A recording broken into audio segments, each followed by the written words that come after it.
Um, Up here on the top of this thing, I have a picture of one of the major temples in Singapore, partially because it is modeled after this. This is one of the pagodas in the Kayuan Si, and this is telling us a little bit about the vastness of Hugh's interests and the importance of this part of the world, southeastern China, for Southeast Asia and the rest of the world. A little bit of background on Hugh. He's a very active man professionally and has published a lot. So I'm just stressing a few things here. He received a BA in political science in 1970 from the University of Pennsylvania, then an MA in Chinese history in 1975, and eventually his dissertation in 1981. He's been teaching at Ursinus College since 1982. You can see the title of his dissertation there, The Consolidation of the South China Frontier, the Development of the Zhangzhou, 699 to 1161. He's 1126. He's published a lot. This was one of the first big books that I sort of learned about. And here he's talking about the larger sort of trade networks from this extraordinary place in the world. The next book I know of is Portrait of a Community, which I've leapt through with great love the last few weeks. He has one chapter where he talks about several lines of people in Putian, in which he's dealing with their marriages over the whole Song dynasty. So it's quite impressive, and for an anthropologist, it was and remains a feast. This is perhaps his most recent book, The Sinitic Encounter, in which he's taking the movement of, to some extent, in quotation marks, Han culture from the Yellow and Yangtze river valleys into Fujian province, and talking about their melding and creating cultures with those cultures that are existing there. It was also a real treat for me, since I've now spent about a year in Zhangzhou and that larger area. He has in the works China through the Tongsong Interregnum, 878 to 978. So this is an emeritus professor who remains extremely active. This is a big view of the area from which he works. The little red dot here is Putian, which was the last center of his research. But I wanted to show that whole map because the people there, not just there, but that whole southeast coast, spread throughout this whole region, and perhaps several times. Most recently, the last 150 years, but 6,000 years before that. It's no exaggeration to say that Zhangzhou and this area was a center for Buddhists from northern Asia, North China, and also South India.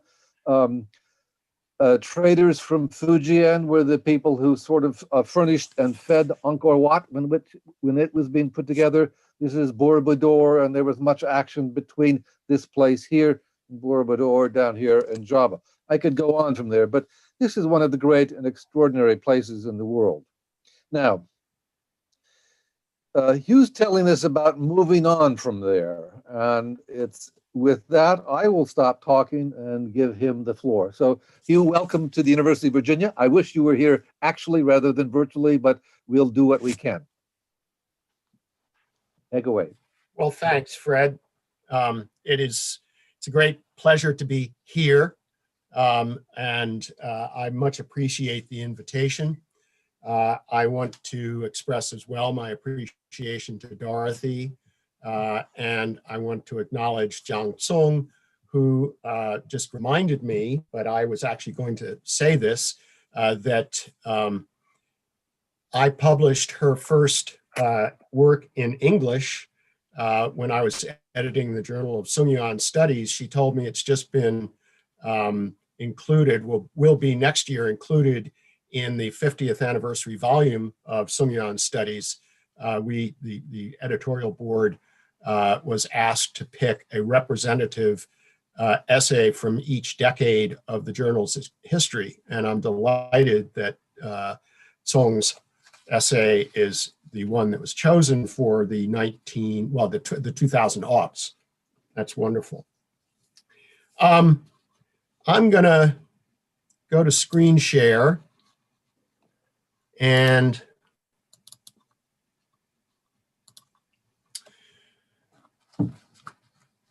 go from there. So you may notice in the title, I've made a slight tweak. It was advertised as "What do historians mean?" I've tweaked it to scholars. I'm a historian, so when I put this together initially, I thought, yeah, historians. But then I realized as I was working on the talk itself that indeed, this isn't just a historian's issue that I'm trying to address, whether it's history, religious studies, art history, literature, you name the field. Any field that deals with pre-modern China, I think what I'm trying to talk about is germane. I would add, however, that even in the tweaked title, well, actually by putting it that way, I've broadened it. This is an extremely broad topic. I have a tendency to do that to myself. And I cannot possibly answer that question in its totality in the course of a single lecture. But I think I'm going to be able to give some perspectives and give you an idea why I think this term has become, for me, problematic. For the past decade or more, I've been one among several contemporary scholars who've been pondering this issue, who've been wrestling with this question, for whom it's become surprisingly complex. I'd mentioned specifically, but not by no means limited, but I'd mentioned Naomi Standen, Erica Brindley, Jonathan Karam-Scaff, Charles Holcomb, Nick Tackett, most recently and most forcefully, Andrew Chittick. Each has had his or her own approach to this question, but they have collectively questioned whether the term has meaning before the early modern era. Is it, as I argued in a recent essay, a teleological construct that obscures a profound diversity? Was there in fact such a thing as China in bygone times? And that's kind of the issues I want to try to think through. To begin, I have a couple of things I want to put on the table. First is the term China itself. As most of you are probably aware, it isn't actually a Chinese term, at least not a self-referential Chinese term, as Japan, Korea, or the myriad nation-state terms we use in the West that derive from an indigenous nomenclature are self-referential. Yet throughout the Western world, it is very nearly universal, either with the CH sound of the Germanic languages, including English, or an initial S, as in the Romance languages. The Slavic languages, or at least Russian, use a different term. I think in Russian it's Kitai, which comes from a totally different line of derivation. There isn't a universal consensus on just where this term China comes from. Most widely accepted theory traces it to South Asia, although it could be Persia. But South Asia, the toponym China, Persina, was used to refer to an ill-defined region to the east, beyond the mountains, i.e. China. This is quite early. At a time when the occasional exchange between South and East Asia was mostly overland, when the all overland trade between the Sinitic world, the term I'll use to refer to the world its inhabitants called Zhongguo, or courts at the center, all exchange between there and lands to the west had to go through Qin, the kingdom that lay on the western periphery of Zhongguo, and it's this name that traders apparently carried west. There is, to my knowledge, no Western language that has a name that phonetically echoes Zhongguo.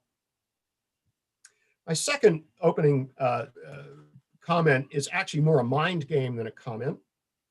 I want to propose we imagine the worldview of an individual who might have lived in the 5th century CE in Jiankang, the old name for the city we know today as Nanjing.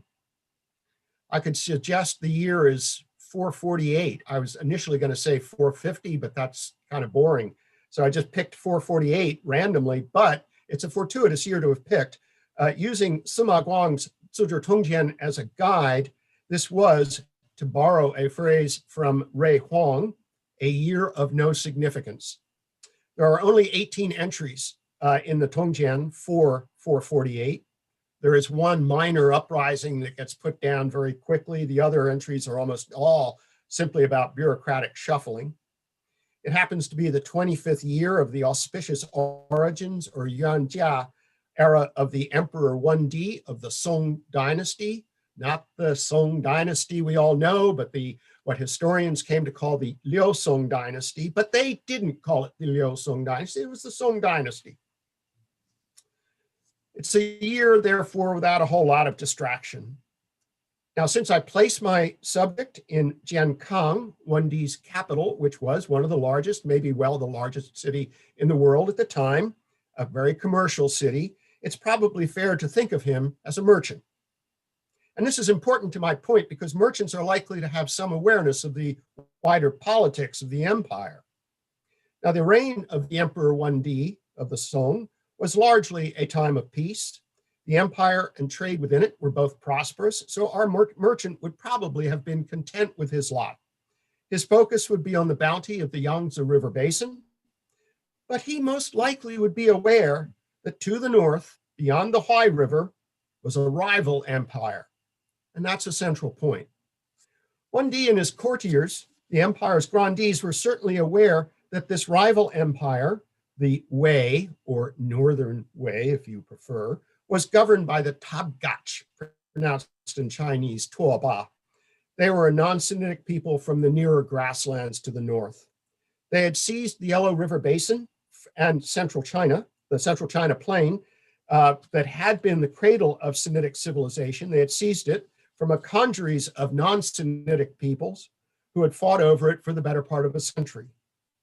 While the frontier between their empire and that of 1D was fluid, the Tabgach were essentially content with the old heartland, and 1D was essentially equally content with the Yangtze Basin. It was very prosperous. The court, 1D's court, was no doubt aware that at one time, well, certainly was aware that at one time, the land of their empire and that of the Tabgach had been united in a single holistic empire, the Qin Han Empire, that indeed had lasted 400 plus years. They were probably equally aware, however, that in the long train of history, that holistic empire was the aberration. Never before the 3rd century BCE, when the ruler of Qin conquered the south and so forth, had a holistic empire existed. Never. And although Qin Han forged a political whole by conquest, they had not forged an integrated culture. A thin veneer of Sinitic culture had overlain an alien world inhabited by myriad peoples who shared neither the Sinitic language, the suppositions, nor the culture. Now, it's problematic how much of this our merchant would have been aware of. It certainly wouldn't have mattered to him. In 448, the Han Empire had been gone for centuries. The last emperor had lost his throne early in the 3rd century CE, but in fact, the empire had already been a shell for more than 40 years. Our merchant was at least 7 or 8 generations removed. Now, you might say there was a very brief reconsolidation of holistic empire late in the 3rd century and into the early 4th, an empire we called Jin. That was a very ephemeral reunification. The presence of Jin in the south was very minimal. I don't think it really counts, but even if you want to count that, our merchant's still 4 to 5 generations removed. Nobody he knew, nobody in his life had known the holistic empire. To the degree that he did know of this past, it was an ancient and irrelevant past, as irrelevant to him as Louis XIV is to us. As everyone he might know would agree, the holistic empire was and forever would be divided. And there's no reason to think he or his peers envisioned or desired its restoration. There were folks at the court who did, but a merchant in Jiankang would not have. Now, for the 2 millennia since the fall of the Han, well, really since the Tang, but historians have regarded the holistic empire indeed as the new normality. Yet Han was in fact followed by nearly 4 more centuries of division. The holistic empire was not fully restored until the late 6th century. In his recent work, Andrew Chittick, who I mentioned, elaborating on a point initially made by Arthur Wright in his opening chapter to the Tang volume of the Cambridge Histories and elaborated in his book on the Sui. But Chittick has argued that through the centuries of North-South division that followed Han, the two worlds had dramatically diverged. But divergence sometimes assumes some prior unity, which I dispute, even as I admire Chittick's work. So let's say the contrast between North and South was reaffirmed. The lower Yellow River Basin, framed by the Central Plain that was the ancient imperial heartland, where the classical civilization was shaped, where the power of Qin and Han had derived, was under alien or non-Sinitic rule from the early 4th century until the later 6th. Although the Tabgach rulers of the Wei dynasty, Northern Wei, defining but far from only power of the heartland through these centuries, Tabgach rulers ultimately made a commitment to the values of the classical Sinitic civilization. It could not change the fact that their ultimate values were rooted in the militarized culture of the grasslands. Before he was a Huangdi, the Tabgach ruler was a Khan, the traditional ruler of the grasslands, whose power was based on very different criteria than that of the Huangdi, and whose ascent to power was based as much on his ability to garner the support of his subjects as it did on inheritance, really the inverse of the Huangdi model. Chittick defines these northern dynasties as Sino-steppe empires, although the economy of the plain and its periphery stereotypically are said to have emphasized dryland agriculture in contrast to the herding economy of the grasslands. That division was in fact far from absolute. Even Owen Lattimore 80 years ago made this point, but we know there was herding in the Central Plain, there was agronomy in the grasslands. Both economically and culturally, the Central Plain and the peripheries had a great deal more in common with the grasslands than they did with the Yangtze Basin and the deeper south. This is an argument I might note that Evelyn Roski has extended into the late imperial period as well in a book that I think has been overlooked called Early Modern China and Northeast Asia, Cross-Border Perspective, a book I would recommend. At the very least, I think we can agree that the orientation of the northern dynasties, the Central Plains dynasties, was toward Inner Asia and the grasslands. It was not toward the south. Chittick has contrasted this to the dynasties that were based in the Yangtze River Basin, what he has called the Jiankang empires after their capital city. Chittick's point there is that while you had a succession of dynasties in this empire, the territory that they claimed was fairly constant. So he refers to it as the Jiankang Empire. He has maintained that the power structure and culture of these dynasties had much more in common with those of Southeast Asia than with the traditional Sinitic model. So now I justify giving a lecture under the Nelson Lectures on Southeast Asia. His point is that as the southern dynasties evolved from the Eastern Jin, which was little more than a refugee northern dynasty, toward the much more regionalized construct of the later period that drew heavily on the indigenous Sinified elite of the Yangtze Basin, they increasingly moved away from the classical model of imperial power toward something more akin to what has been dubbed the Mandala Empire, one in which a panoply of power centers revolved around a central authority. Chittick defines those dynasties, the southern dynasties, as Sino-Southeast Asian dynasties. What does all this mean to how scholars use the label China? Echoing Chittick, but also Arthur Wright, and I would mention Edward Schaefer, albeit for a slightly later period, the Tang. The veneer of holistic unity imposed by the short-lived Qin and sustained by the Han overlay a profound cultural division between the ancient northern heartland and the recently conquered south. Across the nodes of Sinicization, urban centers through which Qin-Han administrative structures and military garrisons exerted control were islands in a sea of alien indigenous culture, barbarism, or uncivilization. Now, to illustrate this point and to flesh out my argument, I'm going to turn to what I know best, and as Fred has explained, that's Fujian. I should situate this by acknowledging that Fujian is a distinct place that has had its own distinct trajectory. It is only suggestive of the broader southern trajectory, yet I think it's usefully indicative.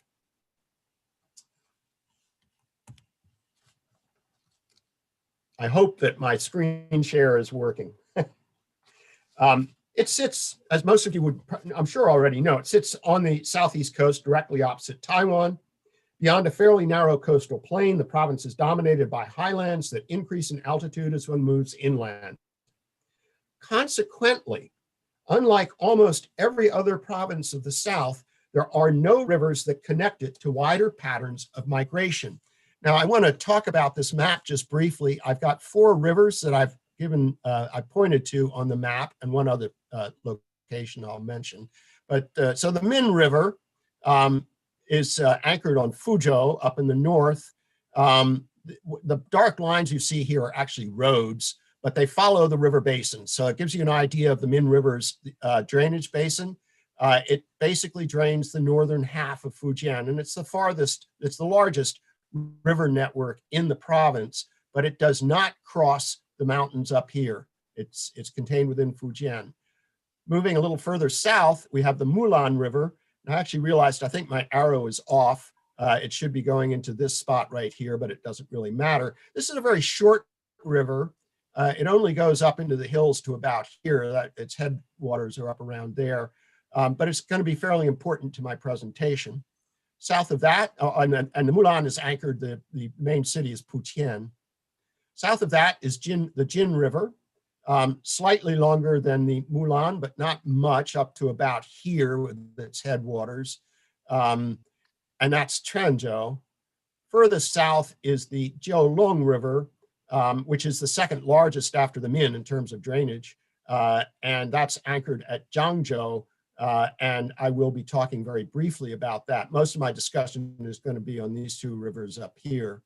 There is one other river in Fujian I should mention, which is the Ting River. Starts out and has its headwaters up in the southwest corner and does flow into Guangdong. So there is a river in Fujian that crosses a provincial boundary. It flows out at Shuatou, or Chaozhou, but it was not a migration route. Finally, I need to mention Btwn. Btwn is a small market town, not so small today, but it used to be once upon a time, up in the hills here. I will be coming to that later on. It's also notable that the highlands that divide these river basins are generally quite rugged and not easy to cross. It's not so hard to go down the coastal plain, but the separating highlands are a barrier. So 2 consequences followed from this topography. First, the Neolithic cultures that were indigenous to Fujian remained relatively backward to those further north. And this is particularly true the further south one looks. Second, the north to south migrations through the first millennium CE that reshaped the demographic profile of the broader south generally followed the great rivers that collectively form the Yangtze River drainage basin. Consequently, Fujian, which is not connected, one of these rivers is actually right over here. This is the Gan River. It flows out of the Boyang or into the Boyang Lake and goes north. This road basically follows it, not exactly. But the Gan and the Xiang are the 2 great south-north flowing rivers that go up to the Yangtze and were major migration routes. Fujian remained largely bypassed by those migrations that were so important to the broader south. It was only in the aftermath of the Anlushan rebellion in the middle of the 8th century, the rebellion that shook the Tang dynasty to its very core and prompted a dramatic population shift toward the comparable safety of the south, that Sinitic settlers began to have a significant impact on the demographic profile, particularly of the southern half of Fujian province, which, by the way, was not called Fujian province at the time, but it's a heuristically useful designation. As a further consequence, the indigenous cultures within Fujian remained dominant, regionally dominant, long after they had elsewhere begun to merge and begun to craft a hybrid culture with the Sinitic settlers who were arriving in increasing numbers through the first millennium.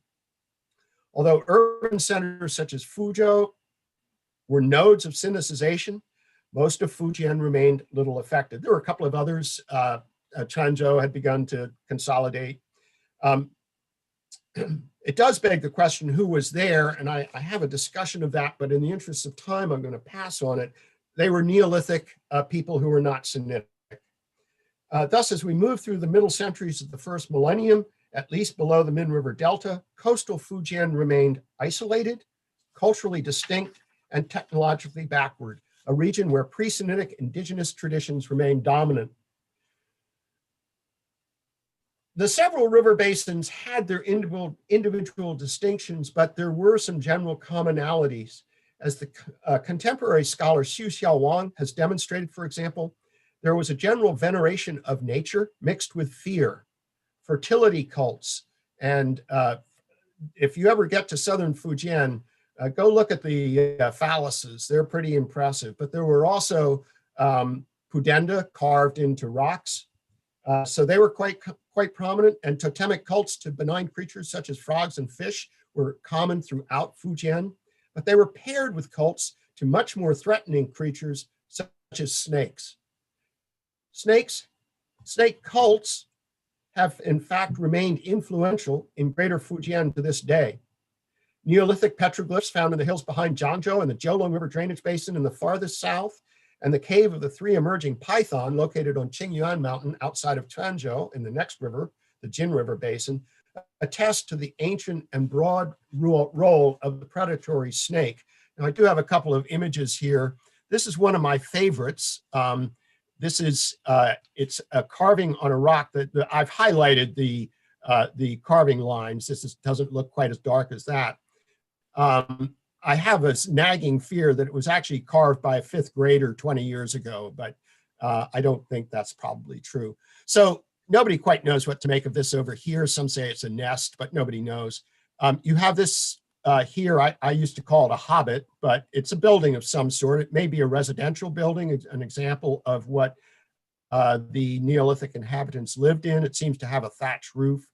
This is what's unarguable. Quite a snake, and a big snake, and a threatening snake. The cave of the three emerging python on Qingyuan Mountain is this large megalith. It's got three rocks, and I apologize for the photograph. I tried to find an angle where I could really get all three rocks, and I couldn't. This probably was the worst of the options, but it's what I have. You have a rock here, and behind this branch, another rock. Those are the three emerging python coming out of the cave. What's interesting to me about this, I mean, I find the rock itself interesting for anthropological reasons, but you'll notice down here, there's a portico, quite recent, and indeed in front of it, there's a plaza, and all the inscriptions, there's one right there, the prefecture pavilion, but behind me, there are a bunch of rocks that have, literary inscriptions on them. They've all been refurbished, recent paint jobs and whatnot. But what's really fascinating is below the portico, scattered in a circle around this rock, 1, 2, 3, and one's off to my left shoulder, are 4 small Buddhist shrines. They're dated to the late Song or Yuan. I'm inclined to think that they probably were there earlier. And they're clearly built to control the numinous power of this rock, which I just find a really fascinating phenomenon. All right. Perhaps the most striking feature that is shared across Fujian, however, is the prominence of powerful female deities. Now, female deities, of course, were not unknown to Sinitic culture. You've got the Queen Mother of the West. You have Guanyin, and they're both among the most prominent figures in the Sinitic pantheon. The role of the female deity in the South, however, where many were identified as protector deities. I venture to say all, but I don't know them all, so I qualify it.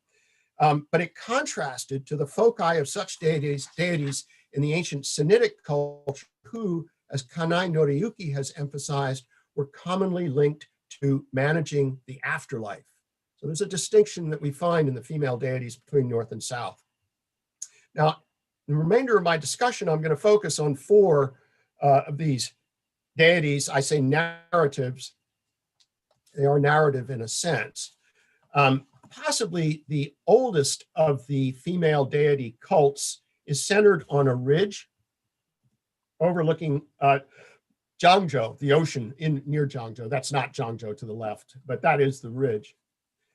So here's the southernmost prefecture of coastal Fujian, where this ridge hosted a cult dedicated to the Great Mother, or Damu Furen, Lady Taimu. She's also known as Lady Taiwu, Taiwu Furen, Wu the Marshal, and this reflects a tradition that links her to the legendized Yue King Gojian, which I think is significant because this is harking back then to a pre-Sinitic past. Gojian was not part of the Sinitic world, although he did try to conquer it, or at least that's the tradition. He is a historical figure. The Bamin Tongzhi, a provincial gazetteer compiled late in the 15th century, quotes an inscription it attributes to the first gazetteer of Zhangzhou, the Zhangzhou Tujing, no longer survives, but it was compiled in 1011. And the quote reads, "When as yet there was no living person in Fujian, the goddess cleared the land so people could settle." The cult clearly draws on an ancient tradition. Her origins certainly hark back to a time when only the pre-Sinitic indigenous people occupied the land. And in light of that, I think we should take special note of the name, the Great Mother, Taimu Furen. To her devotees, she was a mother goddess, a nurturing being who cleared the land so her devotees could find a home. Despite her protective role, and as important as she may have been to the ancient inhabitants of the southern coast, the Great Mother's cult didn't prosper. There's little record beyond what is recalled in the Bamin Tongzhi.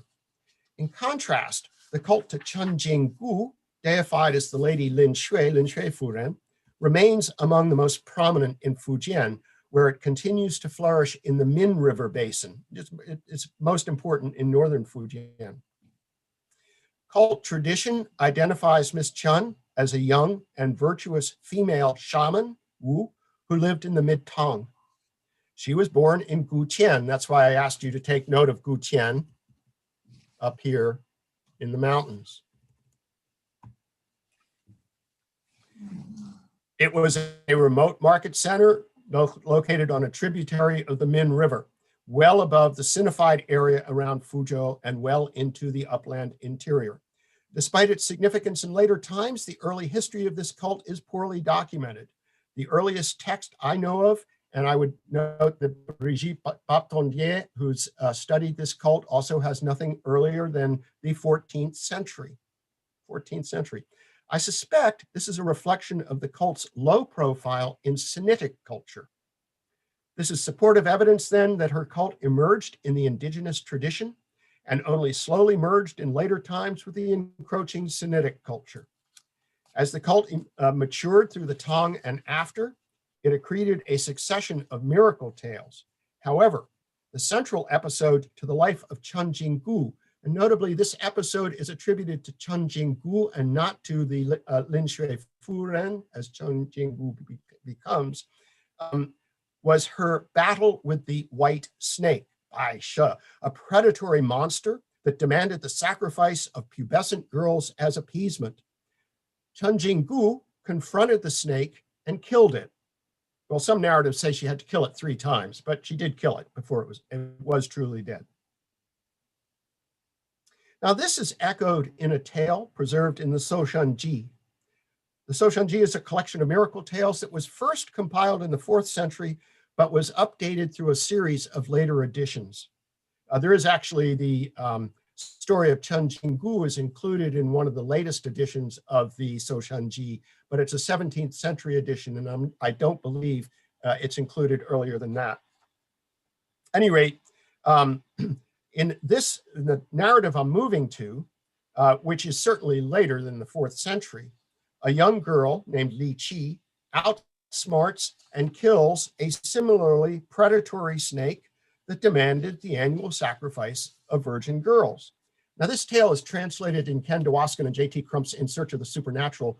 I'm not going to read the whole thing, but I'll read the last paragraph, well, not that I've extracted. And this is Dwoskin's words. "The commandant and the elders were all fearful of the snake's wrath. Thus, on the morning of the 8th month sacrifice, they would proceed to the mouth of the snake's lair, where the snake would come out and eat up its victim." I love the imagery. And this went on for several years. 9 girls had already been offered. Now, the 10th girl, Li Qi, was a paragon of modesty and virtue. She was the youngest of 6 daughters to a poor couple with no sons, who offered herself to spare her poor parents the cost of raising her. And they went, oh, no, no, no, good idea, go do it. So off she went. But she outsmarted it and killed it, which makes you wonder whether she didn't betray her parents on that, except that then the Shoushunji tale tells us the Yue king, the Yue Wang, clearly a reference to Gojian, and again, linking us back to pre-Sinitic culture, heard of little Li Qi's success, and he made her his empress, thereby rewarding the entire family for her willing sacrifice and all is good. It's impossible to know when either the Chen Jinggu or Li Qi narrative took shape, although cult tradition says Chen Jinggu lived in the mid-8th century, and admittedly, there's no evidence that she didn't.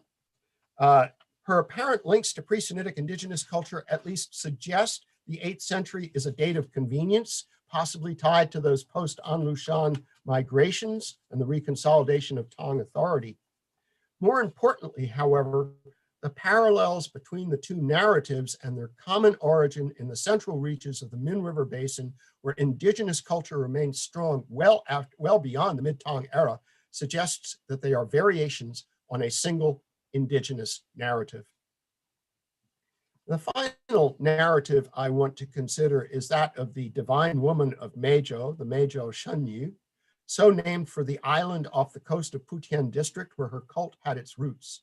She is better known as the maternal ancestor, or Mazu, and since the 18th century as the Empress of Heaven, Tianhou, a title granted her by the Qianlong Emperor. To begin, however, let me consider a passage from the Taiping Huanyu Ji, a comprehensive gazetteer, if you're not familiar with it, of the entire empire, compiled by Yue Shi with a preface dated 980, i.e. to celebrate Zhao Kuangyin's restoration of almost the entire holistic empire, minus the 16 prefectures in the north.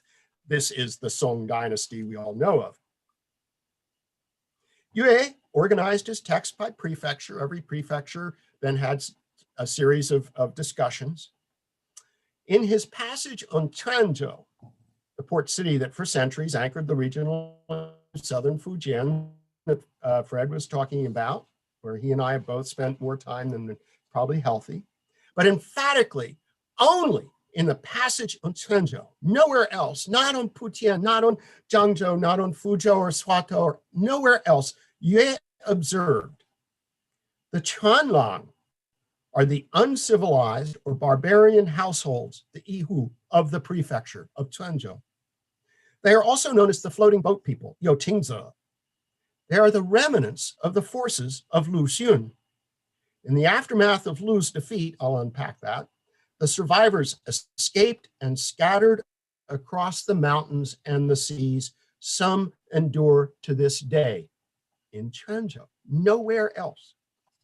This requires some unpacking. Lu Xun was the brother-in-law of Sun En. They're both historical figures, no mythology here. Sun En was a sorcerer's nephew whose rebellion, arising from the islands off the coast of modern Zhejiang province at the turn of the 5th century CE, in the eyes of the Sinitic, he was rebelling against the Eastern Jin. In the eyes of the Sinitic elite of the Yangtze Basin, his rebellion deeply threatened civilization itself. Sun was one of the most famous rebels against the power of Sinitic immigrants in the South. It's generally agreed, however, that as he mounted his resistance against the Eastern Jin court from a base on islands that dotted the coastline outside Hangzhou Bay, he recruited heavily from those islands non-Sinitic indigenous people. Now that interpretation, which is pretty general, is really based on one passage referring to, well, it's only one passage, but I think it's echoed in this term Qianlong. Parsed literally, the term is meaningless. Yue, however, presents it as a term of reference, followed by two alternative terms, Yihu, or uncivilized barbarian households, and Yotingze, the floating boat people, that are both descriptive. Moreover, both are comprehensible to a Sinitic audience, as Qianlong would not have been.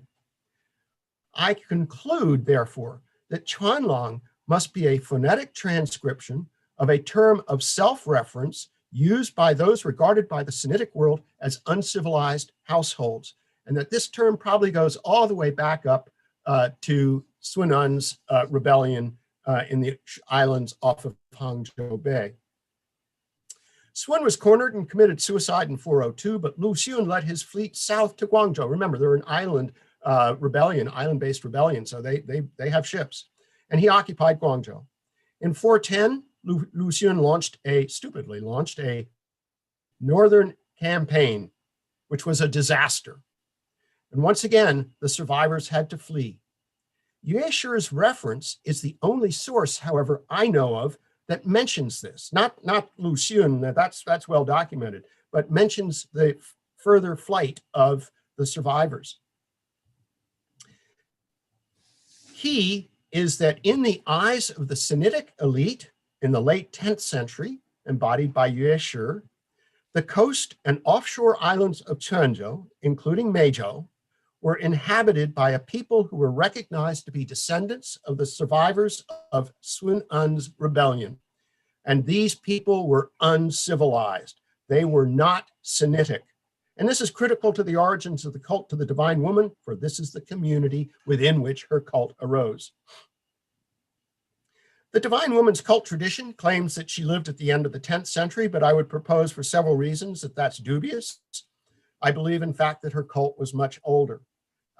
I would note that it was nurtured by a Sinitic community that took shape in the 5th century.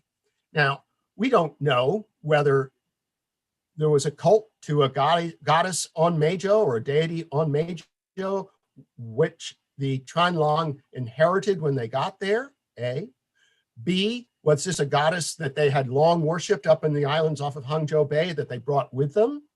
Or C, did they develop the cult after they had arrived in off the Putian coast? We don't know the answer to any of that. But the point is, I'm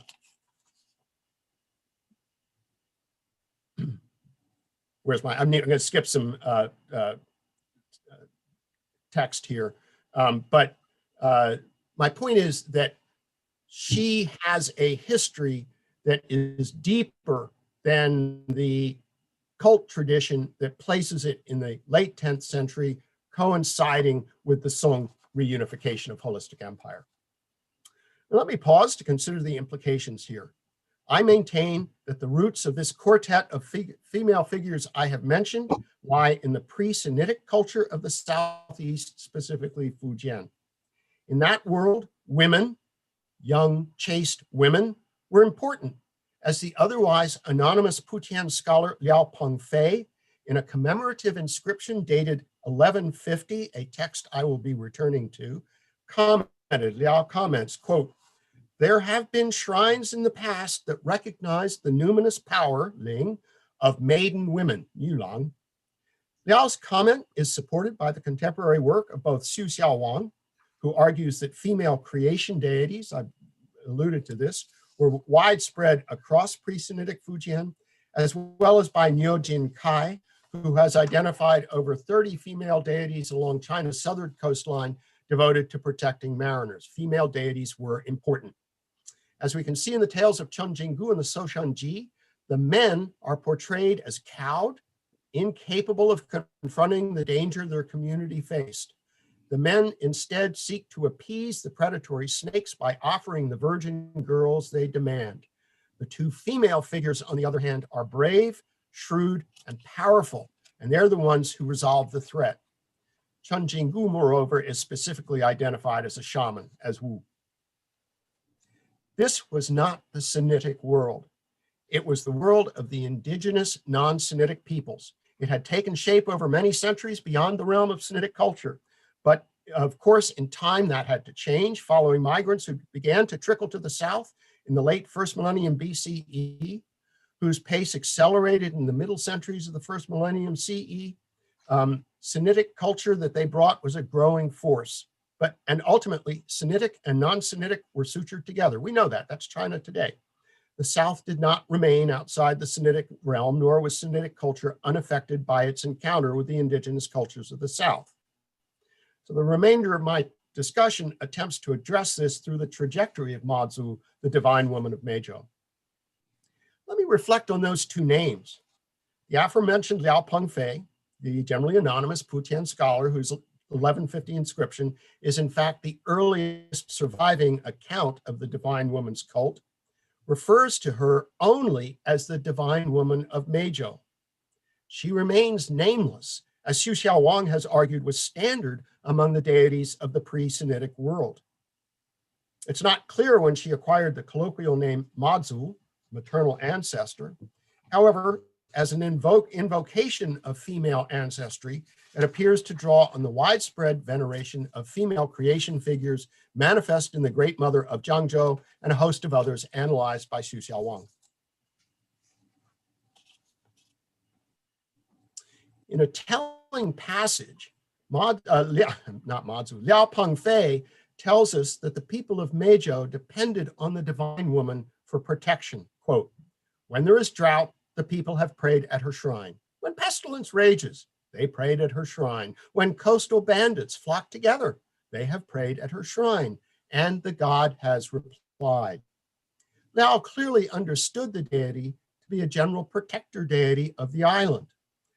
As the tail of the white snake is most likely the earliest layer of the Chunjinggu cult, this was most likely the earliest layer of the divine woman's cult. Drought, disease, banditry, these were the concerns of a local community, and they did not follow the divine woman as her cult expanded. But that local community was the floating boat people, the Chuanlang, and they were not Sinitic. At some point, it's impossible to say when, the cult to the divine woman merged with another cult located on the facing mainland shore. Meizhou Island only lies about a mile offshore of a peninsula that's part of greater continental Fujian province. This cult was to a Miss Lin. Like Chunjinggu, Miss Lin was a chaste young woman and a shaman. We see in this features that echo those associated with Chunjinggu and the village girl of the Soshanji. By incorporating the identity of Miss Lin, the divine woman also came to be symbolized as a chaste female shaman if she had not been recognized as such before. We don't know. Unlike Chunjinggu, however, she was a deity of the coast and the surrounding waters, not of the interior. Her devotees were the floating boat people whose lives were tied to the sea and not to the land. Her role was to protect an island community that was vulnerable to drought, pestilence, and piracy. Like the Lady Taimu, she was venerated for making it possible for a coastal community to prosper. From the time the floating boat people had occupied Meizhou, and certainly for many eons before that, the economy of the island had revolved around the sea, as island economies do. The men of the island were mariners. They made their living off the nearby waters of Meizhou Bay. It was also protected. For many centuries, this would have meant little more than collecting the sea's bounty, navigating the nearby waters, and rarely venturing far beyond. Because Sinitic immigration to the central and southern Fujian coast was late to develop, the floating boat people were free to pursue their own cultural traditions, to venerate their own deities, to make their living as they chose. Well before Liao Pengfei wrote his inscription in 1150, however, the regional economy and the opportunities it presented, oh my goodness, I am about out of time, aren't I? Well, generated a dramatic change. Zhangzhou becomes a major port, and the goods of the Mulan River Valley, which is up here, it's a very outline map here, but were shipped to Zhangzhou. There was an overland route which roughly follows the modern coast road, but they would go out to sea. They'd actually go outside of Nantai Island because the channel here is a very nasty channel filled with shoals. But whether they go in or out, they are going right by Meizhou, which is here. So unsurprisingly, the men of Meizhou were prime recruits to man the ships that carried this trade.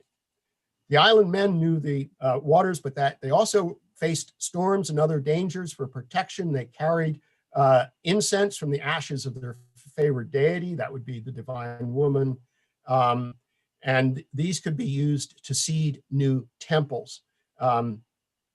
It's not surprising, therefore, as her devotees on Meizhou were engaged by the merchants in the trade between Putian and Zhangzhou, the first known shrine dedicated to the divine woman beyond Meizhou Bay was on a hillock outside Ninghal village, near what was then the mouth of the Mulan River and the port for the Putian Plain. So this is the Putian Plain. It's all reclaimed marshland, a process that began in the 8th century. Ninghal village was located roughly around here. It does not survive as a place name, but there is an apartment complex called the Ninghal Village apartments. So that gives you an idea. This was near the mouth of the river at the time. So reclamation has continued. The hillock where the shrine is located, you can find if you use your cursor over the Google Maps that gives you altitude, and you find this hillock that's about 25 to 30 feet above, that's just outside of what would have been Ninghal village. The land surrounding Ninghal had almost all been reclaimed from coastal marsh. It takes a little bit of imagination then to envision what had been there before. The plain sits in a scalloped bay surrounded by mountains, as you can see, these uplands here. Before the first recorded efforts to drain the marsh beyond the base of the uplands, it all would have been coastal wetlands, shading off into a shallow bay of relatively open water. We should envision, as one moved away from the fringing uplands, an increasingly wet landscape with occasional hillocks rising above the marsh, like our Ninghal hillock.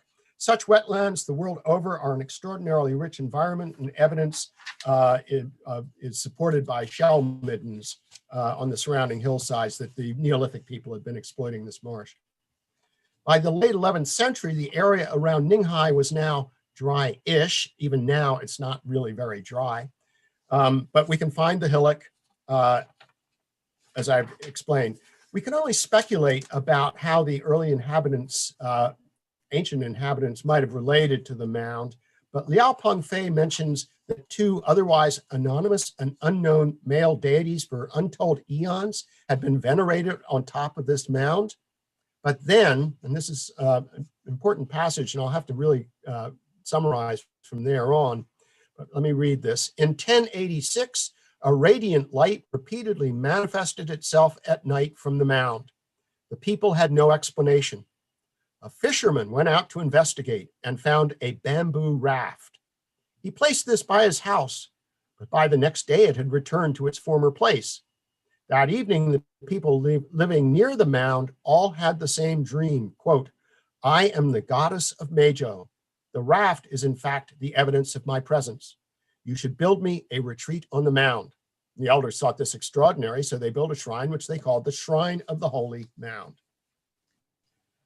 A couple of points I want to emphasize. First is the raft. Since time immemorial, bamboo rafts have been definitive of the Austronesian language diaspora. This is the most, well, before the spread of English in more recent centuries, this was the most widespread language family in the world. It ranged from Hawaii in the east all the way around to Madagascar in the west. It is thought, linguists argue, it disseminated from Taiwan, that Taiwan had, that it had developed in Taiwan because the peoples who crossed the straits as much as 30,000 years ago on rafts like this spoke Proto-Austronesian. These rafts are simple, flexible, and remarkably seaworthy. They'll ride over waves. To anybody who lived on the sea, such a raft would be useful, so no wonder the fisherman took it home. Second point is the fisherman himself.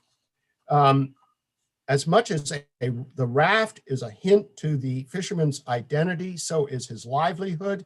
He was a fisherman, a man of the sea. He was not, like most Sinitic immigrants, a man of the soil.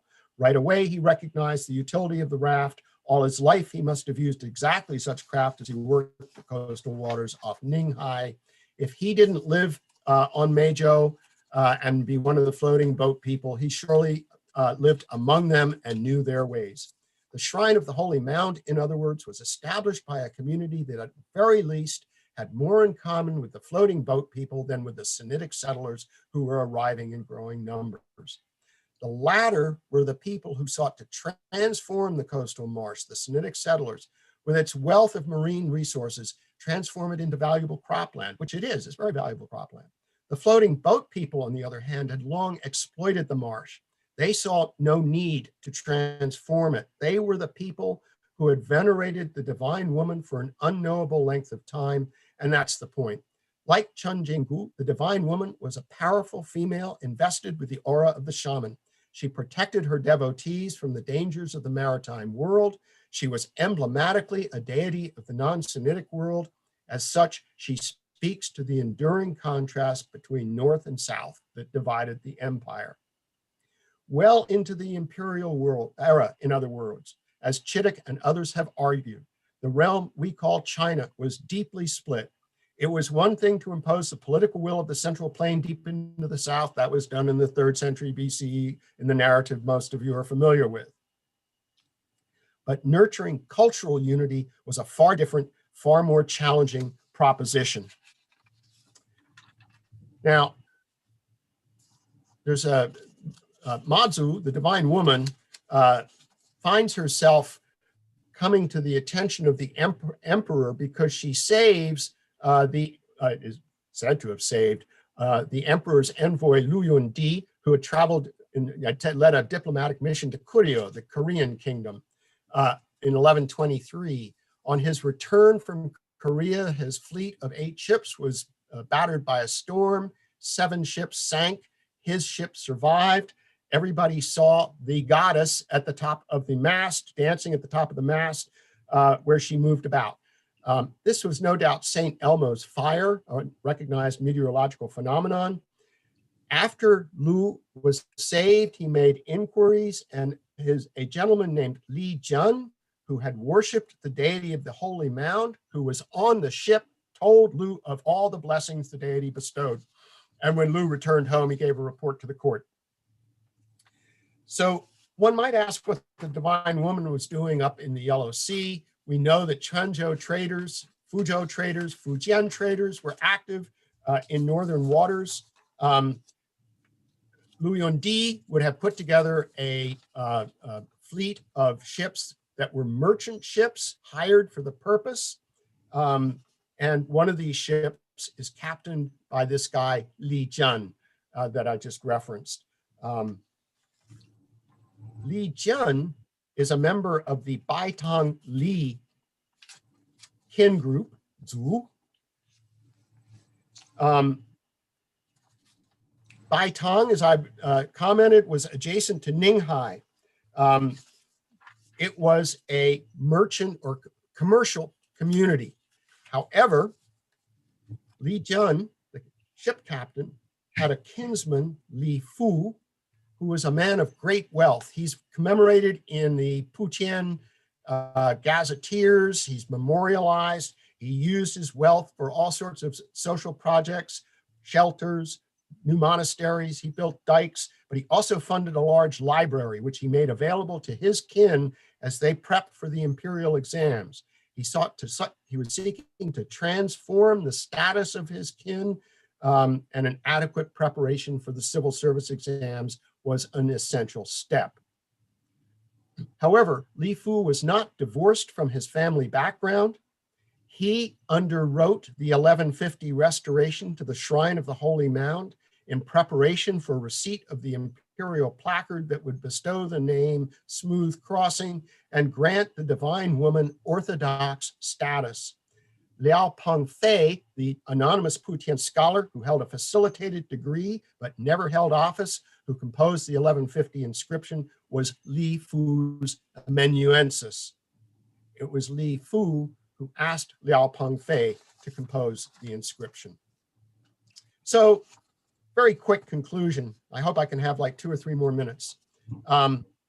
We know that, I've argued at least, that in the pre-Sinitic cultures of Fujian, female deities played an unusually prominent role.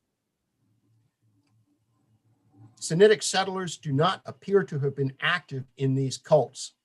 Thus, for untold time, the divine woman, Chunjingu, and the lady Taimu were venerated by a culture that largely stood apart from the Sinitic world.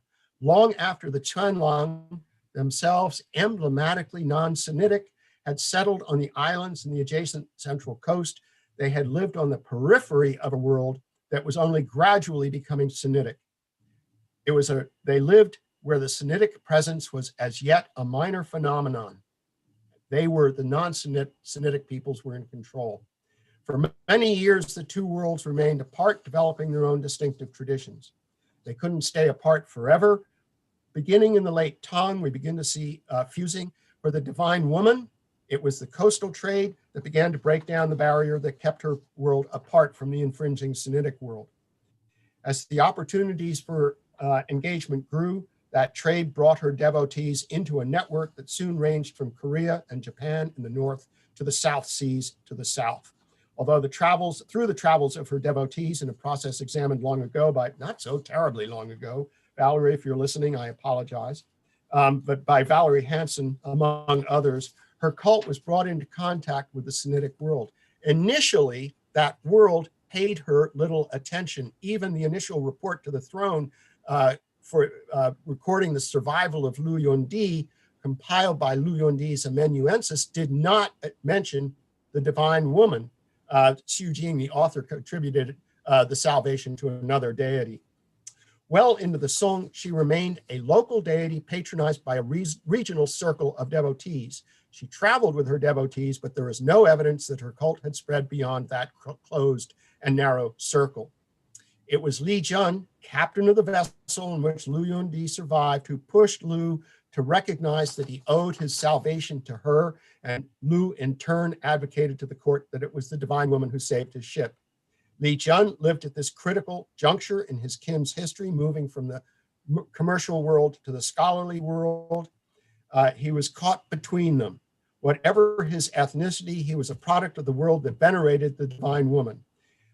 There's no evidence that he ever doubted that the deity dancing at the top of his ship's mast, the deity that saved him, his crew, and Lu Yundi, was the divine woman. She was his protector goddess. But the mission of Lu Yundi was manifestly a mission of the Sinitic order, a communication between two courts framed entirely in the discourse of the Sinitic world. It was Li Jun's kinsman Li Fu who forged the unification between the divine woman and the Sinitic world. He manifested his links to the indigenous by underwriting the restoration of the Shrine of the Holy Mound, but he did so in preparation for receipt of the imperial placard, a recognition of her cult that was the product entirely of the Sinitic world of the court. The emperor's decision to award an imperial placard to the shrine outside Ninghal, and notably not to her home place in Meizhou, is the most telling evidence that the cult was leaping from the heterodox, non-Sinitic world to the world of Sinitic orthodoxy. And this is where my argument reaches its final conclusion.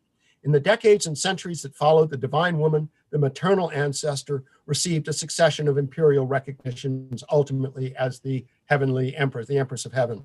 She indelibly became an icon of Chinese culture.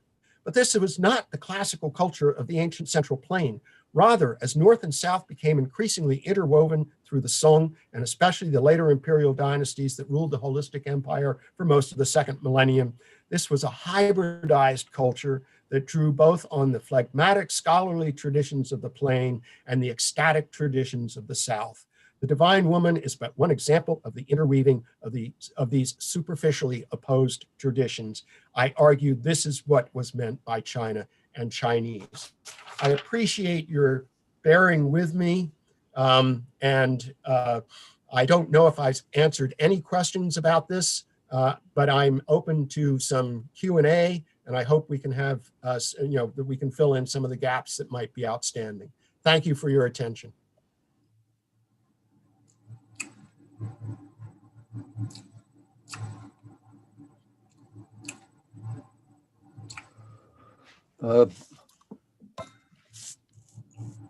Thank you. I found it a lot of fun. Good. I don't know who you can see, but why don't, if people could put on their videos, and I'll let you select, answer questions or deal with questions, Hugh. All right.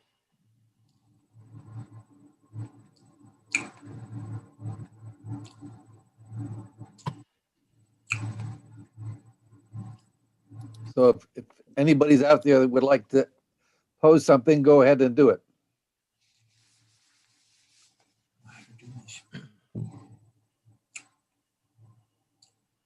I do see a number of chat and one Q&A. Zoe Lynn asks how we define the Sinitic world, which is a validly challenging question. When I'm thinking in terms of the first millennium CE, I would define the Sinitic world as that world which is embraced politically by the Qin Han and Sui Tang empires, but most particularly the world of the elite of those empires who would have been concentrated in the north in the Central Plain and the Wei River Basin to the west. I wouldn't analogize it to Han ethnicity, but that's something I haven't fully thought through. So it may be that I'm just using one term instead of the other. Gregory Sattler asks if I've looked into the cultural connections. I don't know if people can see these or if I'm just reading them. Gregory asks if I have looked into the cultural connections between the early inhabitants in Fujian and some of the early inhabitants of Japan.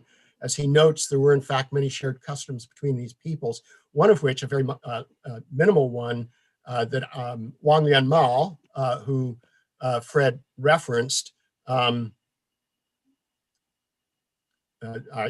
just told that you can't see these questions, fair enough. But at any rate, is the Japanese phrase irashaimase, which actually comes straight out of Minanhua. And I had not known that until Wang told me about it. Gregory goes on, the ancient worship of snakes that were said to prey on young females. The early Japanese Wa people were also established worship sites under the cover of large rocks, one notable example being Okinoshima. Compilers of the Sangguo Zhi also recognize cultural links between the Wa and what is now Southeast China. Yes, I mean, I haven't, I'll be honest, I haven't really looked at this from a scholarly perspective.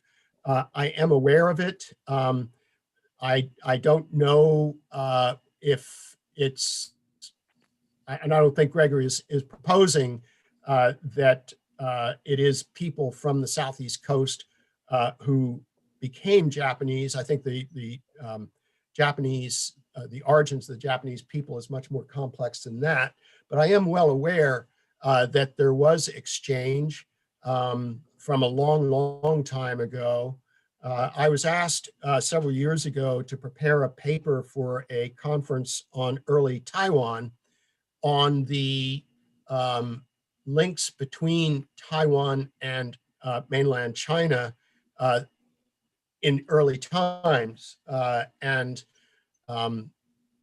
that brought to my, made me aware, not just of the links to Taiwan, which I was aware of, but how these links extended up the Ryukyu Liuqiu island chain and so into Japan. So there are very interesting links that I have not deeply explored between Japan and the Southeast Chinese coast.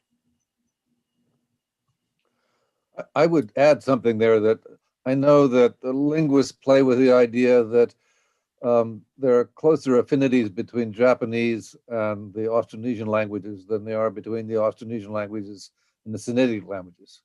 I don't know how much credit is given to that, but the idea is out there. I would suggest that the influence of Austronesian or Proto-Austronesian on the Sinitic language family would be very minimal. And just following up on Gregory's question, the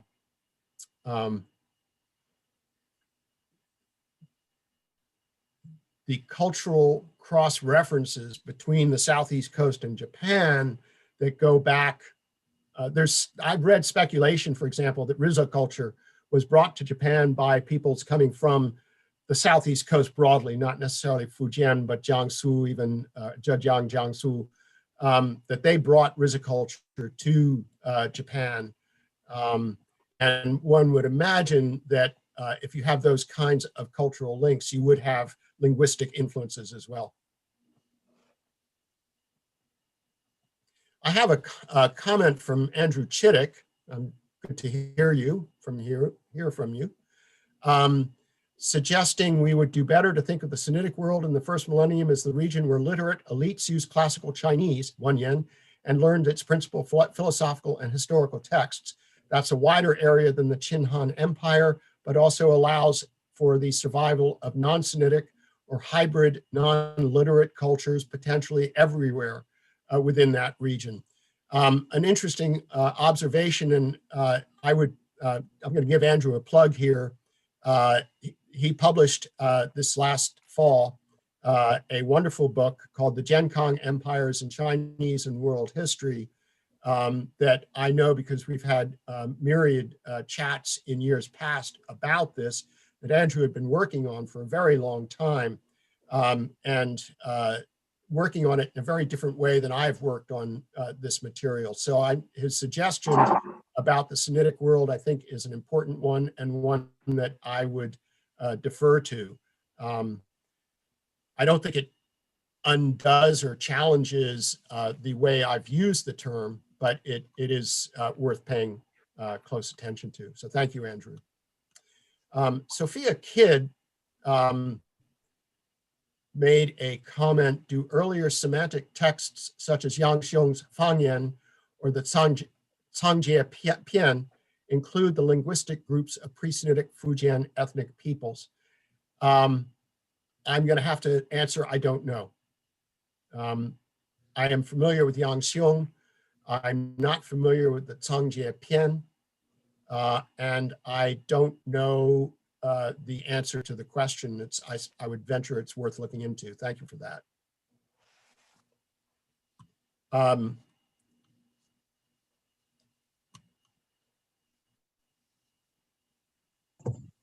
Dorothy, I see your comment. You would like to respond to Keith Knapp?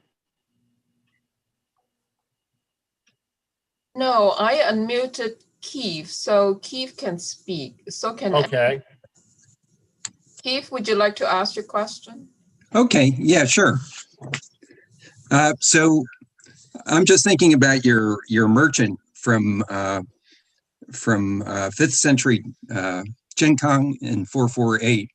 And my question is, how he actually perceived himself, his own identity, and where he was living. Wouldn't it, to a large part, depend on how much education he had? If he was just like a low-level peddler who didn't have any education, maybe he would just be immersed in local traditions. But if he was somebody who was looking to be upwardly mobile, hoping for maybe to qualify as maybe a Shaolian candidate or have his son do so, and maybe he learned how to read some Wenyan through learning the Xiaojing and the Lunyu. Don't you think he would have a sense of the Han Empire, and also being part of a larger unified culture that was shared by, or that was also in the north and amongst the literate elite in the south of sort of a Hua or a Xia culture? Your point is, I'm not going to contest the point, Keith, that you're making.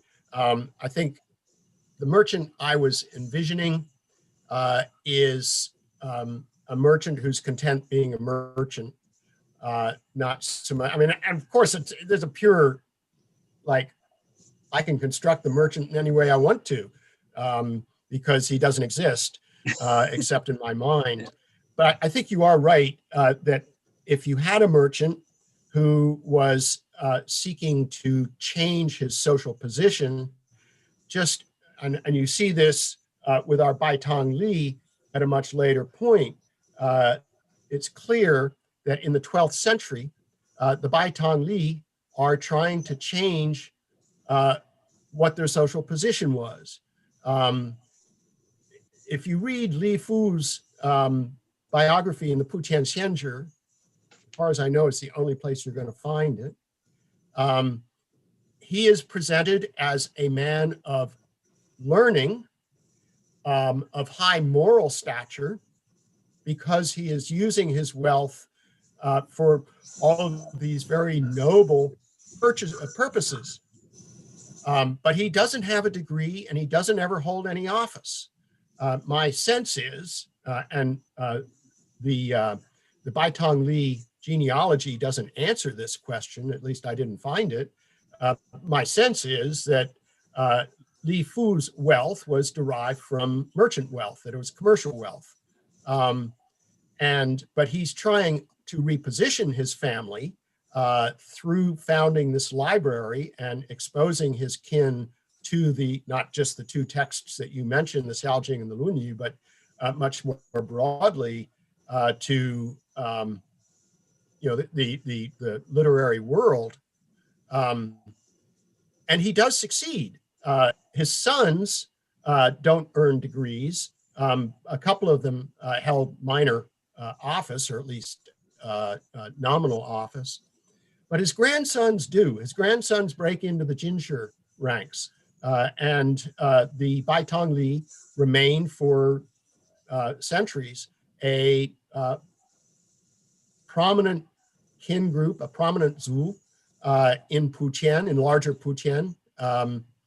They're not in the city, they're still in Baitang. So one does have to, I will grant one might want to think about the possibilities that merchants might have explored. I don't know enough about 5th century Zhenkang to know how feasible it would be for a merchant to join court culture. And I would I'd defer to Andrew on that. But Keith, I think you also have some background that would be relevant. Thank you. Mm-hmm.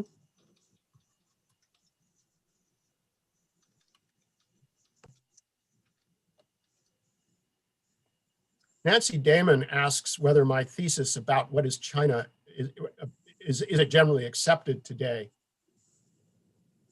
I think not. Chinese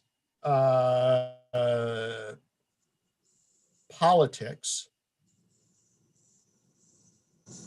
demand a sense of what's the phrase that's used in Chinese, but that the people of China, including the 50-odd minorities, coexist in a happy ensemble that has always been in potential, if not realized. The essay I referenced in my opening comments on the teleological nature of China, it was published in JAS back in 2017 or 2018, was actually addressing that question that it's intrinsic to Chinese historical discourse, ethnic discourse, to say that what is China today was always potentially China, and it just had to be realized. So I don't think my emphasis on the diversity of China is actually all that widely accepted. I had a chat with a Chinese scholar a couple of years ago who was going to invite me to give a lecture at his university. And I said, well, if I'm going to do this lecture, this is what I'm going to be saying, and I'm not sure it's okay to say it. He said, oh, no, it's fine. There won't be a problem. But you read, I was just reading earlier today that people are being harassed by police in China today for very minor indiscretions and sent to jail, not for long prison sentences. Some are for long prison sentences. So I'm not sure how feasible it is to talk in this manner in China today.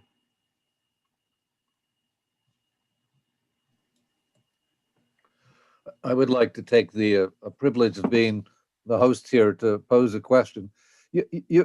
Sure.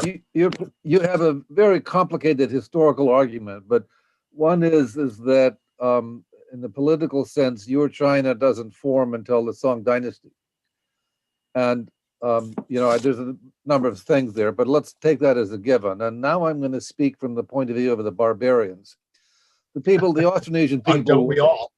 Yeah, the Austronesian people were doing extraordinary things from, at least the 2nd century BCE, 4,000 years ago. And if Sinitic culture is all of a sudden getting to the coast where some part of that Austronesian world is, they're not really encountering a bunch of barbarians. They're encountering people who are sailing all over Southeast Asia, moving this, that, and other things around. So one of the things I could deduce from what you're saying is that your idea of the political China that the Song Dynasty accomplishes comes in reaction to their encounter of that vast wealth that's part of Southeast Asia.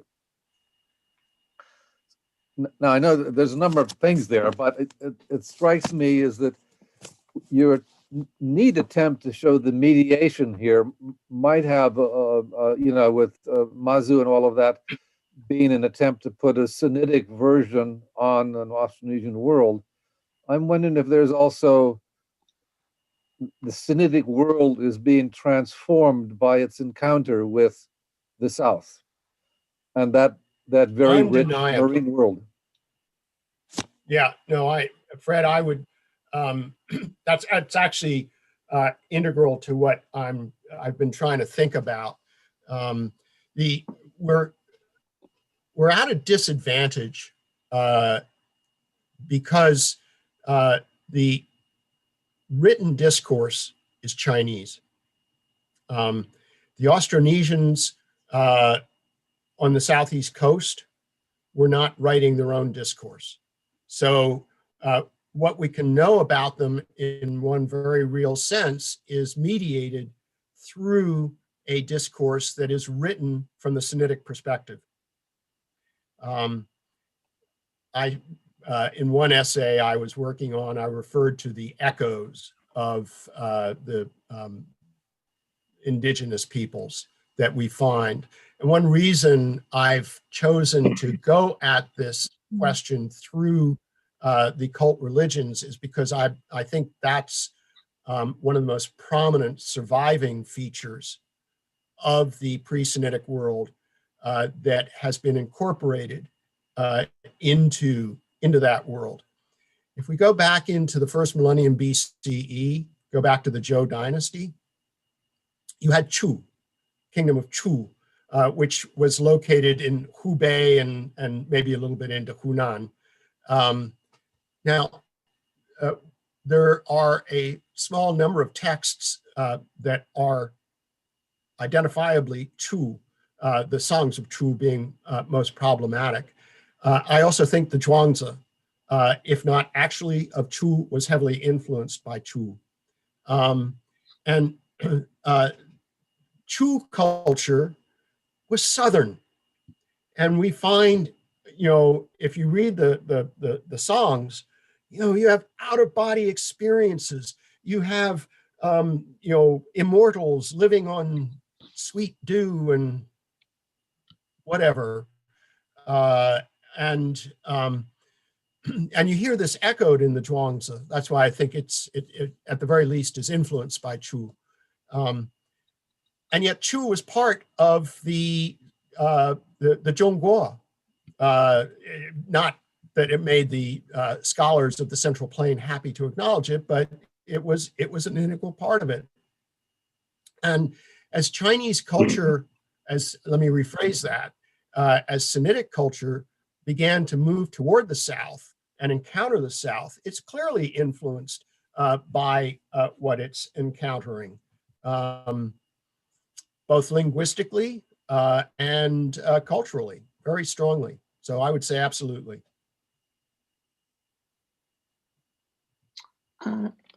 Lulu, are you coming on? Yes, hi, Dr. Clark, but I have a question not about Fujian specifically, but about the fact that this kind of thing must have occurred in many other places. Yes. Peripheral provinces such as Sichuan.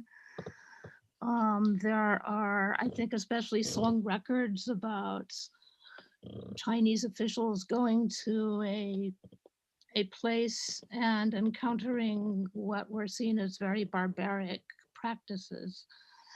And then, of course, improving or civilizing the place where they were. I'm sure you're very familiar with these stories. But I suspect that you don't want to pay any attention to them, or you want to pay less attention to them than you do to Fujian, not only because you're more familiar with Fujian, but because these stories all come from Chinese sources.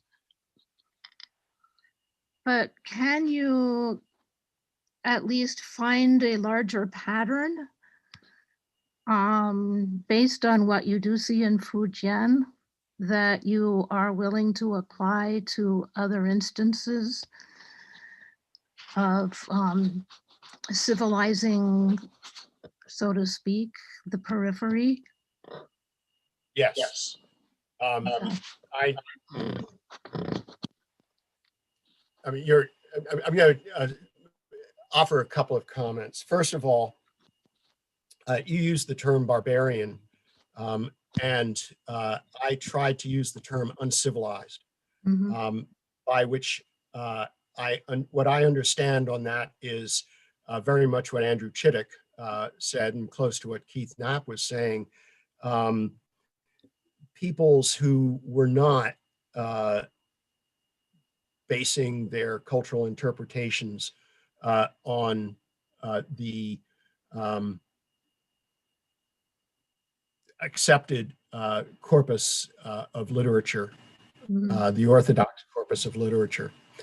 And the encounter between the, I'm going to stick to using the Sinitic world, although I'm getting a little bit of pushback on that in questions that are being raised. But the encounter between the Sinitic world and the non-Sinitic world is a broad experience in this thing we call Chinese history, not just in Fujian, but really all across the South. And even if we think about the Zhou Empire itself, during the first millennium BCE, and I'm sure before that, when you had all the courts that were in contestation with each other, both through spring and autumn and warring states, those courts were actually culturally, linguistically, quite distinct. The Zhou world had its unifying features in the classical texts that took shape, but those individual courts were not just like echoes of each other. And that's part of the reason why they had the warring states period. There was rivalry. And it's even more pronounced than when you do go into the South and you're encountering people, so the Chinese, the classical scholarship labeled everybody along the coast, basically from the southern neck of the Shandong Peninsula all the way around to the Red River Delta of what is now northern Vietnam. They were all Yue. And then inland was Man. Now, those two terms are fungible. Sometimes they're interchanged, But as a basic rule, you had Yue and you had Man. And from the perspective of the Sinitic, of the classical discourse, there was something holistic about both. I'll use that term, and I probably shouldn't because I refer to holistic empire. But there was something in common. All Man were Man and all Yue were Yue. They also recognized diversity, and amongst the Yue, there were Wu Yue, and there were Min Yue, and there were Nan Yue, and there were Bai Yue. There were all sorts of different Yue, but they were all Yue. And it was I would suggest it was the Sinitic world, the classical world's attempt to make sense out of an inchoate cultural map that they didn't necessarily understand. I'll throw in something that I had in my draft but didn't read, is this term Yue. And I've wondered to myself why did they call these people of the South Yue, a word that was probably pronounced closer to Niet in bygone times. One possibility is that it was a phonetic replication of a self-referential term, which is not impossible. It may have been, and if it was, it would have been those people who lived on the southern shore of the Zhangzhou Bay that were galvanized by Gojian in the 5th century BCE in a process that is not really unlike the galvanizing of the Mongol peoples by Chinggis a long time later, 1700 years later. But Gojian, he rallies what was a fairly disparate tribal world together into this world of unity. So one possible source of the term Yue is it echoed the self-referential term of Gojian. Another possibility, however, and what I happen to lean toward, although I can't prove it one way or the other, is, Yue has meaning. And one of the meanings is to be over, to go over something, to be beyond. So between the world of the Yue, you had Wu in the Zhou period, you had Wu. Wu was not recognized as a kingdom of the Zhongguo, but it was known. It was a known quantity, and it had discourse with the Central Plains political structure, and they could write at least we preserve documents. The ancient texts preserve documents from Wu that are written in Sinitic discourse. And then you go beyond Wu, and you get out there beyond. We just don't know really much about those people. They're Yue. So that's another possible understanding. So I'm kind of dancing around your question, Lulu, but what I'm trying to say is, yes, there are lots of encounters. I said the trajectory of Fujian is Fujian's trajectory, and it's distinct in a number of ways, one of which is that it's late. And so it is documented perhaps better than other parts, other encounters. But it's indicative. It gives us an idea of what was going on. Good, thank you. Mm-hmm. Hi, Hugh. It's Andrew. Yep. I'm not sure. Can you hear me? Yeah, I hear you. I'm thinking about your hypothetical Jian Kong merchant, of course. Okay. Not surprised. And one of the things that I think is really important is to remember that people have many, many different kinds of identities. So, in response, I guess, to Keith's point that if he was trying to become literate and trying to join Jian Kong elite society, he might have thought of himself as Hua or civilized.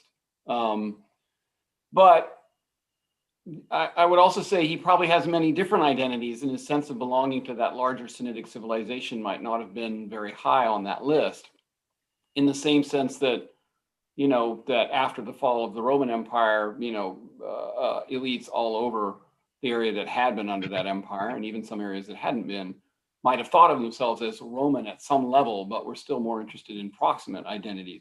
And it's kind of like the way that, I don't know about you, Hugh, but do you think of yourself primarily as a part of Western civilization? Or do you think of yourself as having, as your more proximate identities, like American, or, you know, or pick a state or some other kind of identity as being somehow more significant? So I tend to side with you on that one, Hugh, that your typical merchant and maybe even your typical educated person might not necessarily have thought of their membership in a Sinitic world as being their most prominent or most important identity, and certainly not determinative of their choices, not necessarily determinative of their choices of political allegiance or cultural fraternity.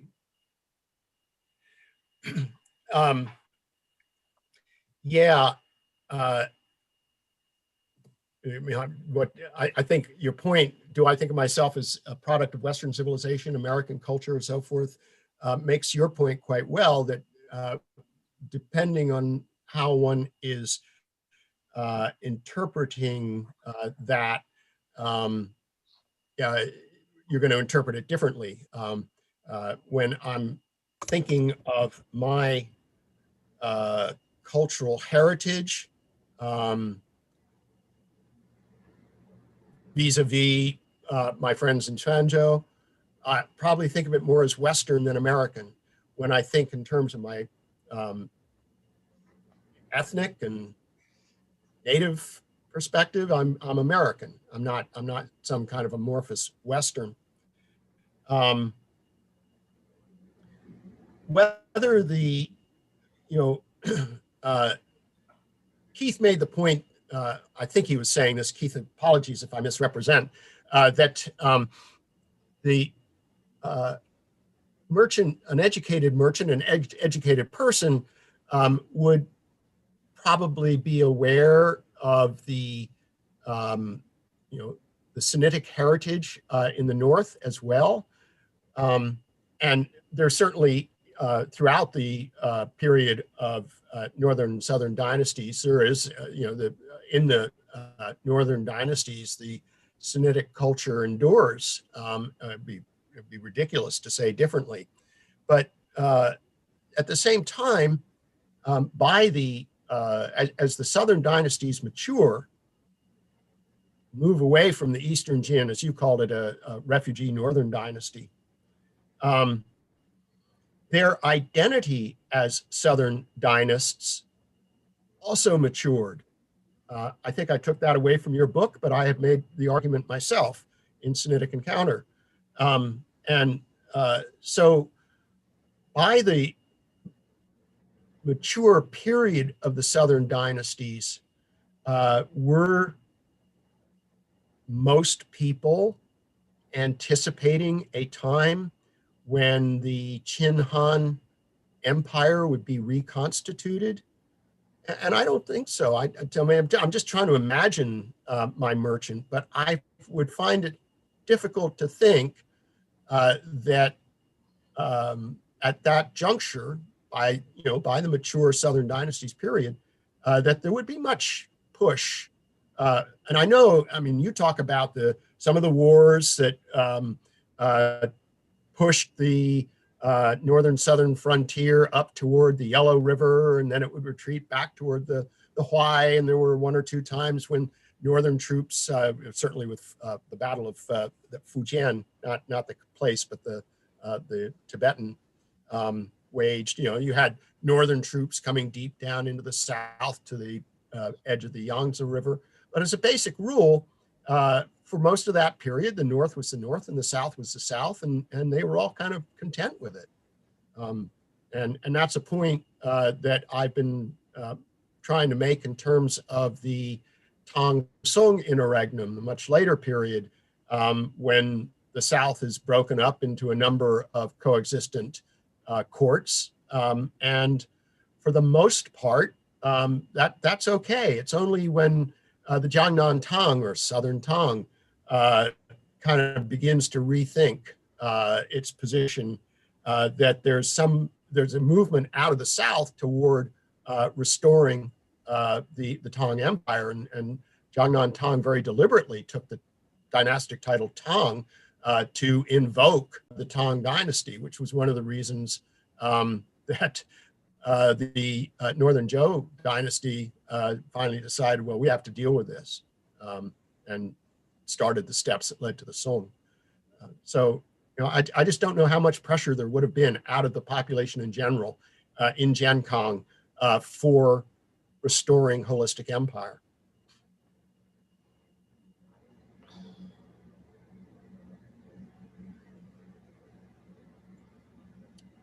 I know Dorothy had authorized a couple of other people to go ahead and make their points.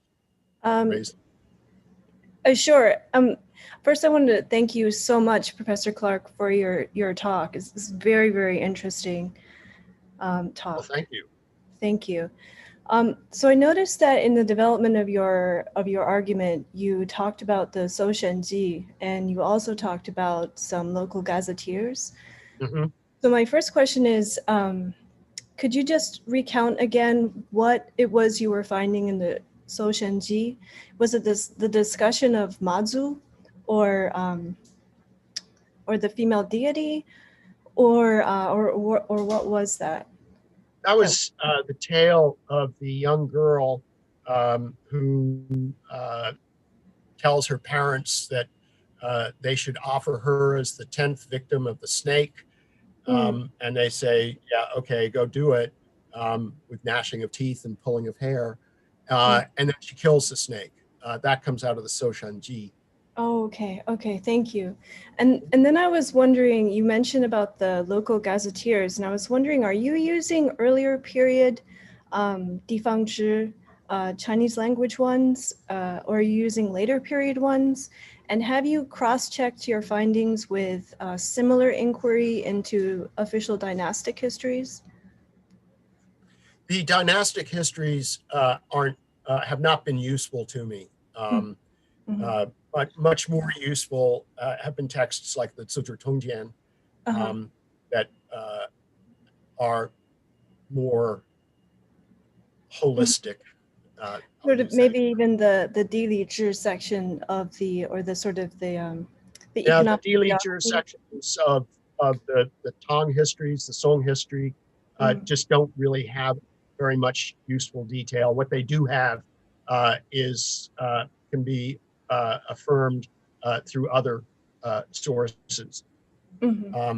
Regarding the Difangzhi, I have used the earliest editions, but often that is Qianlong, earliest surviving editions. But I don't, in this core discussion, I don't make very much use. I mean, I don't have a single reference to a Fangzhi, a local gazetteer. The gazetteer that I did reference is the Taiping Huanyuji, which is, as I said, preface 980. Okay, thank you so much. And just quickly before I hop off here, just to speak to the point you were making before I started speaking, during Guo Pu, who was a poet, scholar, and occultist at the very beginning of the Eastern Jin, he actually did but was part of a Jin restoration movement, which urged Yuandi to reclaim the north. So there definitely, he was a refugee from the north, but there was definitely sentiment at that time in the earliest of the Jiankang. That was when Jiankang was actually named as such. There, in my own findings, there was a will of the people, particularly among the northern refugees, to reunify the Han Empire. Yeah. So if I can speak for Andrew Chittick on this, his definition of the Eastern Jin as a refugee northern dynasty, I think is apropos of what you're observing. The power structures of the Eastern Jin were composed of northerners. There was very little opportunity for men who were native to the South to participate in Eastern Jin politics and so forth. it's important at the same time to remember that in the South, you had, leaving aside the early 4th century refugees, you had two distinct populations, and to what degree they had intermingled is, I think, an open question. So you did have a population of individuals who traced their family heritage back to somewhere in the north, who had migrated to the south as early as 5, 6, 7 generations ago, were Southerners, who were treated as Southerners by Northerners, but who thought of themselves as having a Northern heritage. And then you had the indigenous Southerners, people who had lived in the South, whose ancestors had lived in the South, who were Southerners and had been forever and ever, and the indigenous Southerners. So you had these two different populations. As the Southern dynasties evolved in the decades and centuries after the Eastern Jin, these people who claimed Northern heritage, but had long since indigenized to the South, gained greater and greater power.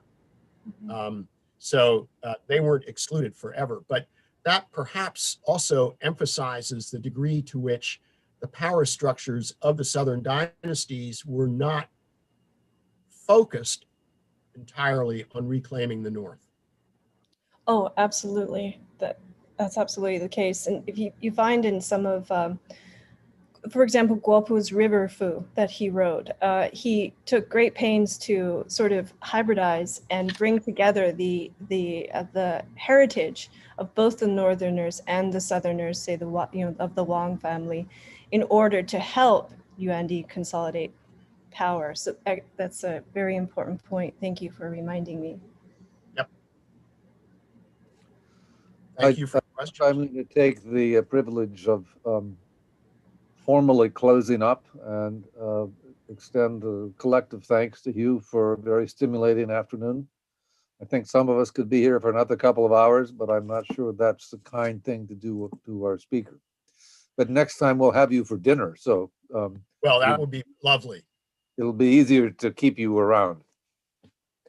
So well, I'll go have a glass of wine in anticipation. Yes, I'm going to have one now in anticipation. So thank you for a very interesting talk. Lots and lots of questions here. So I think Brian is the person who will close this up, but thank you all for coming. It's been a nice group, a nice afternoon, and we'll look forward to meeting again soon. Thanks. Well, thank you. I know I've enjoyed it. It's been stimulating. Thank you, Hugh. It seems like our audience wouldn't want to let you go. But well, at some point, you have to go. Okay. Yes, you're very welcome.